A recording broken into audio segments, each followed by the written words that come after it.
Aujourd'hui, je vous propose un résumé et une explication du discours I Have a Dream de Martin Luther King.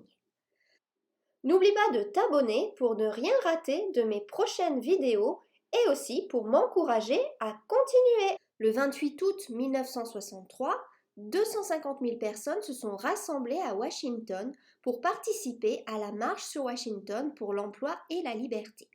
Il est maintenant connu simplement sous le nom de Marche sur Washington. La marche a été le plus grand événement du genre, avec plus du double de la participation à la marche vers la liberté, qui était également un record, à Détroit, plus tôt cette même année.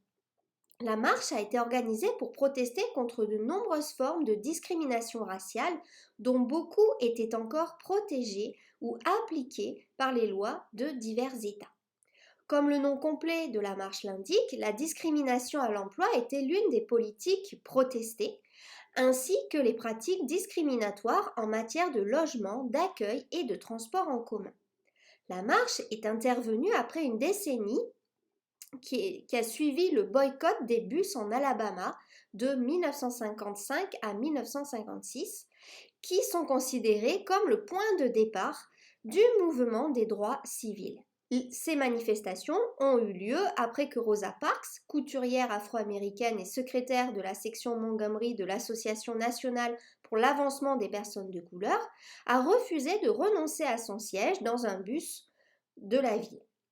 À l'époque, les autobus étaient légalement séparés avec une section blanche dans la moitié avant et une section pour les personnes de couleur dans la moitié arrière. Cependant, lorsque les autobus devenaient bondés, les conducteurs prenaient souvent sur eux de reculer la ligne pour les passagers blancs, même si cela signifiait obliger des passagers noirs à abandonner leur siège. C'est ce qui est arrivé à Rosa Parks le 1er décembre 1955, alors qu'elle rentrait chez elle après une longue journée de travail. Lorsque le conducteur a essayé de la forcer à se déplacer, elle a refusé, expliquant plus tard qu'elle en avait assez de céder. Le chauffeur d'autobus a convoqué la police pour arrêter Rosa Parks et elle a ensuite été reconnue coupable d'avoir violé une ordonnance de la ville. Avec l'arrestation de Rosa Parks, les militants des droits civils de Montgomery ont eu une affaire à partir de laquelle monter une action de boycott et d'aller en justice contre la ségrégation dans les transports en commun.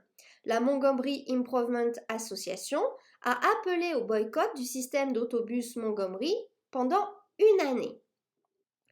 Parmi les dirigeants du boycott figurait le ministre baptiste Martin Luther King Jr., donc qui a vécu de 1929 à 1968. La Cour suprême, qui a statué que la ségrégation dans les transports en commun était anticonstitutionnelle, constitue une grande victoire. Les États-Unis ont également statué que la ségrégation dans les écoles publiques était contre la Constitution. Malgré cela, au début des années 1960, aucune loi fédérale à grande échelle n'interdisait les formes similaires de discrimination dans d'autres villes. Les lois sur la ségrégation raciale, appelées lois Jim Crow, sont restées dans les livres dans de nombreuses juridictions, même si elles ont été abrogées ou annulées dans d'autres. De nombreux hôtels, restaurants et installations ne relevaient pas des catégories fédérales pour ce qui était considéré comme public à l'époque, de sorte que la ségrégation était toujours légale dans de nombreux États. Les participants à la marche sur Washington demandaient une interdiction complète et nationale de ces pratiques. Ils considéraient les lois sur la ségrégation comme incompatibles avec les idéaux américains de liberté et de justice. Certains de ces points sont abordés directement dans le discours I Have a Dream de Martin Luther King, qui appelle à mettre fin à la discrimination dans le droit de vote, l'emploi et les services de police.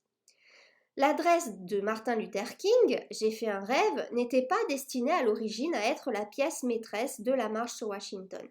Il a plutôt eu lieu à la fin d'un programme de 3 heures d'oratoire, de musique et de prière. Néanmoins, son discours est presque universellement considéré comme le point culminant de la marche, lui-même un moment charnière de l'histoire du mouvement des droits civiques. Le rêve de Martin Luther King d'une Amérique exempte de préjugés raciaux a résonné auprès de ces centaines de milliers d'auditeurs immédiats. Il a également encouragé les millions de personnes qui ont rencontré son discours à la radio, à la télévision ou dans la presse écrite. Dans les mois et les années qui ont suivi cette marche, bon nombre de ses demandes et celles de ses collègues manifestants ont été promulguées en tant que loi fédérale. Ces lois étaient la Civil Rights Act de 1964 et la Voting Rights Act de 1965. Bien que les Afro-Américains soient toujours confrontés à diverses formes de discrimination, la ségrégation dans les écoles, les hôtels et les restaurants n'était plus légale. À ce jour, de nombreux militants et dirigeants politiques citent souvent le rêve de Martin Luther King comme emblématique de la lutte pour l'égalité raciale. Ils le considèrent également comme le reflet de la lutte plus large pour les droits de l'homme. Certains ont utilisé le discours comme symbole des succès du mouvement des droits civiques, tandis que d'autres notent qu'une grande partie de son rêve reste inexploitée des décennies plus tard. Le discours de Martin Luther King commence par une observation selon laquelle, même 100 ans après la proclamation d'émancipation, les Afro-Américains sont toujours confrontés à beaucoup d'oppression. L'émancipation était, dit-il, une grande lueur d'espoir pour ceux qui avaient vécu comme des esclaves. Pourtant, King insiste, il reste beaucoup de travail avant que la société américaine puisse être qualifiée de libre ou de juste. Un siècle après l'abolition de l'esclavage, les Afro-Américains sont toujours isolés et appauvris. Ils sont, dit-il, une île solitaire de pauvreté au milieu d'un vaste océan de prospérité matérielle. Cette condition honteuse, soutient-il, est le résultat d'une discrimination continue dans de nombreux domaines de la vie américaine. En expliquant les objectifs du mouvement des droits civiques, King a recours à la métaphore d'un chèque. La vie, la liberté et la poursuite du bonheur, rappelle-t-il aux auditeurs, sont décrites par la Déclaration d'indépendance comme des droits de tous les hommes, quelle que soit leur origine ethnique. Ceci, ainsi que l'inscription juridique de ces principes dans la Constitution, a été publiée lors de la fondation des États-Unis. Pourtant, cette promesse n'a pas été tenue dans le cas des Afro-Américains qui sont toujours traités comme inférieurs à leurs compatriotes blancs au moment de ce discours. L'Amérique a donc fait défaut à son obligation d'assurer la vie et la liberté pour tous. Cependant, les manifestants refusent de croire que la banque de justice est en faillite. Ils sont donc venus encaisser un chèque, c'est-à-dire exiger la liberté et l'égalité promises par les documents fondateurs de la nation américaine. Le moment est venu de lutter contre l'injustice raciale, selon Martin Luther King, qui dit qu'il n'est plus temps d'hésiter. Il dit que les droits civils ne peuvent pas être accordés petit à petit à un peuple opprimé et impatient. Beaucoup, suggère-t-il, ont espéré la fin des troubles civils qui sévissent à ce moment-là dans le pays. Il dit qu'une fin ne viendra pas jusqu'à ce que le nègre se voie accorder ses droits de citoyenneté. Le terme nègre a été, jusque dans les années 60, largement utilisé par les Américains, aussi bien noirs que blancs. C'est un terme historique qui ne porte pas de connotation offensive. Cependant, en 1966, les militants noirs cherchant à autonomiser les Afro-Américains ont fait valoir que le terme impliquait une infériorité du peuple noir ou indiquait un membre de l'establishment, c'est-à-dire la supériorité du blanc. Et au milieu des années 1970, le terme nègre a été largement considéré comme désobligeant et progressivement abandonné. Pourtant, dit Martin Luther King, la protestation en cours ne doit jamais se rabaisser jusqu'à la violence. Ne cherchez pas, exhorte-t-il ses auditeurs, à satisfaire votre soif de liberté en buvant de la coupe de l'amertume et de la haine. Les manifestations pour les droits civils doivent rester non violentes, même si les ennemis du mouvement emploient la force physique. De plus, Luther King exhorte ses auditeurs noirs à ne pas se méfier de tous les blancs. En effet, il note que de nombreux blancs sont présents à la marche. Il dit qu'ils sont solidaires de la communauté afro-américaine parce qu'ils réalisent que leur destin est lié à notre destin. Il déclare que le mouvement est en cours et ne doit pas s'arrêter tant que les droits civils ne seront pas garantis pour tous. Il répond à ceux qui demandent « Quand serez-vous satisfaits ?» Donc Martin Luther King dit que lui et ses collègues manifestants ne pourront jamais être satisfaits tant que la brutalité policière sera infligée aux Afro-Américains. Ils ne seront pas satisfaits, dit-il, alors que le logement et les autres équipements sont en ségrégation raciale et que les électeurs noirs se voient refuser l'exercice de leurs droits. Il reconnaît que de nombreuses souffrances ont été infligées aux membres du mouvement des droits civiques. King exhorte ses auditeurs à poursuivre leur lutte, sachant que cette situation peut et sera changée d'une manière ou d'une autre.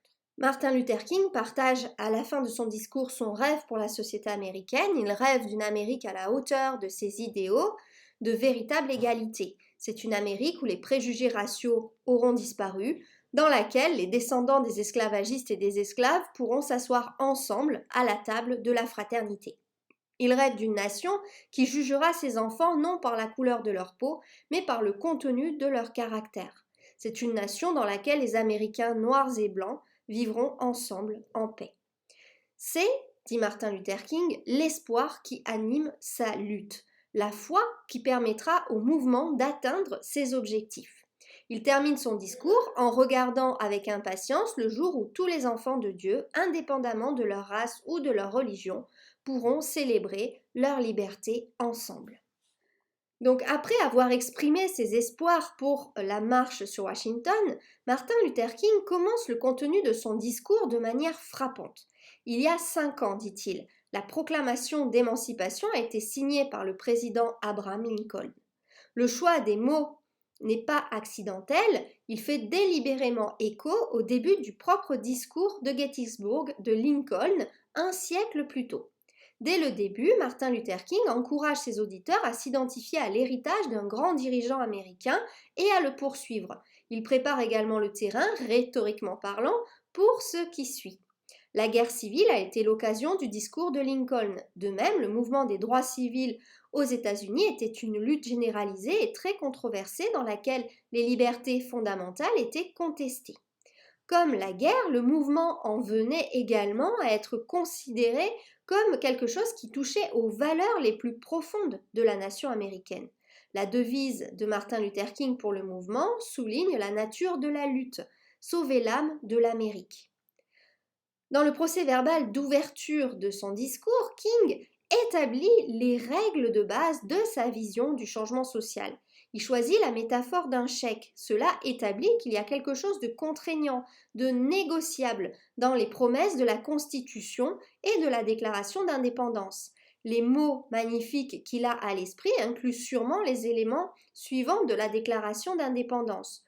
Nous tenons ces vérités évidentes que tous les hommes sont créés égaux, qui sont dotés par leur Créateur de certains droits inaliénables, que parmi lesquels figurent la vie, la liberté et la poursuite du bonheur.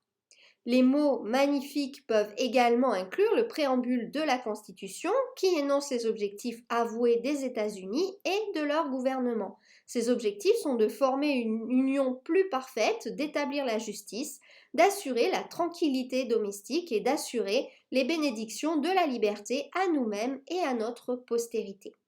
King reviendra sur la question de la tranquillité et de son contraire, les troubles civils, plus tard dans son discours. Pour l'instant, il se concentre sur la justice et la liberté, deux choses qui, selon lui, ont été niées aux Afro-Américains de nombreuses façons. Si les Américains veulent être fiers à juste titre de leur pays et de ses idéaux démocratiques, d'après Martin Luther King, ces torts doivent être réparés. Dans la section suivante de son discours, Martin Luther King utilise un dispositif rhétorique appelé l'anaphore, c'est-à-dire la répétition d'une phrase importante ou frappante. Ici, la répétition sert à la fois à structurer son argumentation et à créer un élan. En soulignant que le moment est venu, King rejette une attitude envers la réforme sociale connue sous le nom de gradualisme, qu'il qualifie de drogue tranquillisante. L'opinion gradualiste soutient essentiellement que le changement social doit se dérouler lentement, par petites étapes, même lorsque le changement implique la réparation d'une injustice. King, qui n'est pas gradualiste, considère d'une toute autre façon que tout retard est inacceptable. Au moment de la marche sur Washington, le gradualisme avait une longue histoire dans la politique raciale américaine. La période antebellum s'est étendue de la fin du XVIIIe siècle au début de la guerre civile. Pendant ce temps, certains abolitionnistes du Nord ont appelé à l'émancipation progressive des esclaves. En revanche, d'autres ont milité pour que l'émancipation ait lieu le plus rapidement possible. Les gradualistes ont estimé qu'une émancipation immédiate provoquerait de violentes perturbations dans la société américaine. Cela déstabiliserait par exemple l'économie ou laisserait les affranchis à la merci d'une société qui ne pourrait pas leur trouver une juste place. Les autres ont insisté sur le fait que si l'esclavage était mauvais, il devait être aboli aussi vite que possible, quelles que soient les conséquences à court terme. À l'époque de Martin Luther King aussi, il y avait un fossé entre ceux qui voulaient être progressistes et ceux qui voulaient des résultats immédiats en matière de droits civils. Les titulaires d'une position gradualiste sur la question de la déségrégation ont souvent fait appel aux différences entre les communautés. Certaines villes et villages, ont-ils fait valoir, n'étaient tout simplement pas prêts à l'intégration sociale, économique et éducative de leurs citoyens blancs et noirs. Les crimes haineux tels que le meurtre d'Emmett Till en 1955 semblaient à certains jeter le doute sur la possibilité que des Américains de races différentes puissent vivre ensemble harmonieusement. Donc il faut noter que les défenseurs du gradualisme n'étaient pas exclusivement blancs. En effet, depuis la fin du XIXe siècle, les mérites des politiques gradualistes et ceux qui voulaient une action immédiate avaient été débattus par les dirigeants afro-américains. Dans son célèbre discours d'Atlanta de 1895, Booker T. Washington avait appelé à une intégration progressive, ce qu'on appelle le compromis d'Atlanta. Cette philosophie a été acceptée avec enthousiasme par de nombreux Américains blancs et elle a également plu à certains Afro-Américains. D'autres, cependant, ont estimé que les politiques gradualistes représentaient une concession inutile, voire lâche, à la majorité blanche. Parmi les opposants au compromis, le plus important était Dubois, qui a critiqué les idées de Washington. Martin Luther King exhorte à plusieurs reprises ses auditeurs à ne pas céder à la violence, quelle que soit la violence avec laquelle ils sont traités. Ce faisant, il fait appel au pouvoir rédempteur de la souffrance, un concept commun à de nombreuses traditions chrétiennes. Il réitère également sa conviction que les Américains de toute race seront mieux servis par une société dans laquelle ils vivront ensemble pacifiquement. Aucune de ces idées, l'intégration raciale et la non-violence, n'a été universellement partagée par les Afro-Américains qui ont milité pour les droits civils au début des années 1960. En fait, Martin Luther King a souvent été critiqué par les membres de la Nation of Islam. C'était un groupe nationaliste noir qui a adopté sa propre interprétation des croyances et des pratiques islamiques. Le nationalisme noir a encouragé la formation de communautés noires autonomes distinctes de celles des Blancs. Avec le recul, il est facile de tenir pour acquis la vision de Martin Luther King du mouvement des droits civils et son objectif d'une société équitable dans laquelle tous pourraient vivre ensemble. Pour la nation de l'islam, cependant, l'indépendance, voire le séparatisme, était un objectif plus convaincant que l'intégration. À son apogée dans les années 1950 et 1960, la Nation de l'Islam était un groupe extrêmement influent. Martin Luther King craignait que cela n'incite les défenseurs des droits civils à s'abaisser au niveau de leurs oppresseurs. Pour Martin Luther King, il n'était tout simplement pas satisfaisant de remplacer le suprématisme blanc par le suprématisme noir. Il pensait qu'il était erroné de rejeter les Américains blancs comme des diables corrompus par leur nature même. Même le christianisme de Martin Luther King était dans le paysage plus large de l'activisme pour les Noirs controversé dans la mesure où il le mettait en contradiction avec les croyances de la nation. Le christianisme, selon la doctrine de la nation de l'islam, était une fausse religion basée sur une interprétation asymétrique de la Bible et servant les fins des Blancs.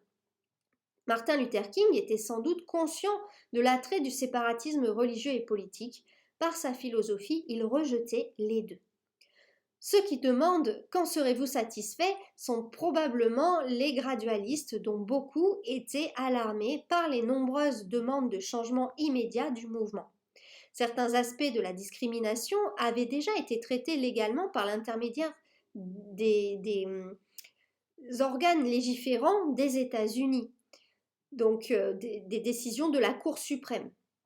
La ségrégation raciale dans les écoles publiques, par exemple, avait été jugée anticonstitutionnelle en 1954. D'autres problèmes avaient été résolus par le biais des lois locales, comme lorsque la ville de Montgomery a mis fin à la ségrégation de ses services d'autobus. Face à ces signes de progrès, on a souvent demandé aux dirigeants de la lutte pour les droits civils ce qu'il faudrait pour que le mouvement considère que ses objectifs étaient atteints. Plutôt que de se moquer de ses détracteurs, King leur offre une liste de choses spécifiques qui devraient se produire. Il s'agit en fait d'une liste de demandes alimentée par la conviction de Martin Luther King qu'elle constitue une simple demande de justice. Les derniers paragraphes du discours de Martin Luther King sont de loin les plus connus. En eux, il utilise une fois de plus l'anaphore, la répétition d'une phrase pour souligner, pour augmenter les émotions et susciter donc l'adhésion des auditeurs. L'expression cette fois-ci le célèbre I have a dream, j'ai fait un rêve en français. Et donc ce qui est important, c'est que bien que Martin Luther King utilise le mot rêve, il ne parle pas d'une vision d'un temps lointain ou d'un souhait irréaliste.